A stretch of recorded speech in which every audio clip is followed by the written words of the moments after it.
Can you have rights without responsibilities? No. Of course not, because those responsibilities help protect your rights and the rights of others.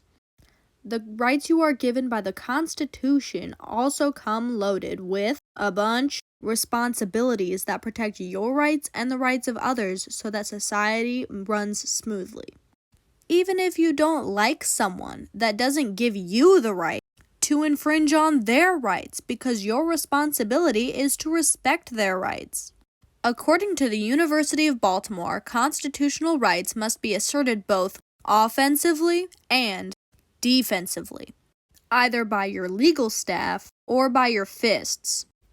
Respecting someone's rights is also beneficial socially. Obviously, something as simple as respecting someone's rights can make others either have a positive or neutral opinion about you, both of which are good. But if you disrespect someone's rights or infringe upon them, you are seen in a negative light socially.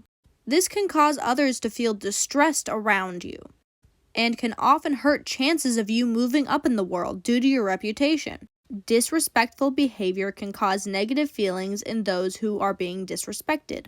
The National Library of Medicine states that these feelings diminish a person's ability to think clearly, make sound judgments, and speak up regarding questions or concerns. Respecting someone's simple rights, or whether you don't respect someone's simple rights, can change society's impression of you, and it can affect how they treat you and your rights. Speaking of your rights, let's talk about those. You need to be responsible for your rights as well, not only the rights of others. Take the right to bear arms given to you by the Second Amendment in the Constitution. Just because you have the right to bear arms doesn't mean you can just take a gun anywhere. You need to have a license to carry. You have to respect the law. And you have to respect other people. And your responsibility comes creeping up on you. The Lincoln Institute states, "My right to bear arms shall be unquestioned, but I have an obligation to use that right responsibly." You cannot just bring a gun anywhere you want. Another way to be responsible is to be safe and put your guns in a gun safe. Now, what happens when your rights are infringed upon, and you can't do anything about that?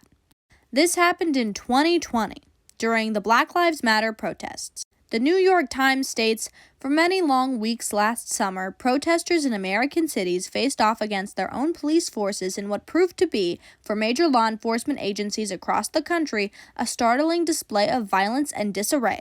The police were infringing upon the protesters' right to assembly."